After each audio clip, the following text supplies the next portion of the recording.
Ugaliin nating magpasalamat kahit saan man tayo mapunta at anuman ang nangyari sa atin. Magpasalamat tayo sa lahat ng biyaya na ipinagkaloob sa atin ng Diyos at ng mga tao sa paligid natin. Maging ang mga maliliit na bagay ay ituring nating malaking gantimpala. Ang simpleng paghinga natin ay dapat nating ipagpasalamat ng labis dahil marami ang nahirapan ng huminga ng normal dulot ng mga sakit at karamdaman. Kaya napakapalad natin kung tayo ay walang sakit na dinaramdam. Ang mga maliliit na bagay na ginagawa ng ating kapwa ay bilangin natin bilang kabutihan.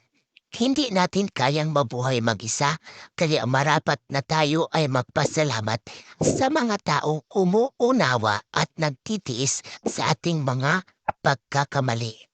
Huwag nating sayangin ang bawat oras na lumilipas sa mga walang kwentang bagay. Alagaan nating mabuti ang ating kalusugan upang ang buhay natin ay magtagal at maging masaya tayo sa paglalakbay dito sa mundong ibabaw.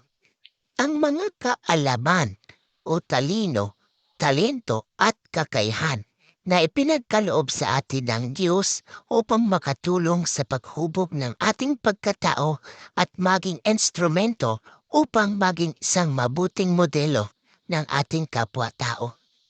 Ang hiram na oras na bigay ng Diyos ay hindi natin mapipili at maibalik kapag tayo ito ay lumipas. Kaya habang may oras pa tayo ay igugol sa mga makabuluhang bagay.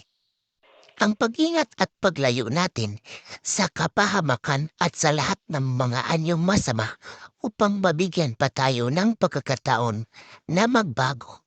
Ang mga taong nagmamahal at nagmamalasakit sa atin, lalong-lalo na sa ating pamilya, kaibigan, kapitbahay, at mga tao sa paligid na hindi nagdalawang isip na tumulong sa ating kapag tayo ay nangangailangan. Araw-araw tayo dapat magpasalamat dahil araw-araw tayo nakatanggap ng maraming biyaya na hindi lang natin napapansin dahil abala tayo sa ibang bagay. Salamat sa Diyos sa lahat ng kanyang pagpapala sa araw-araw.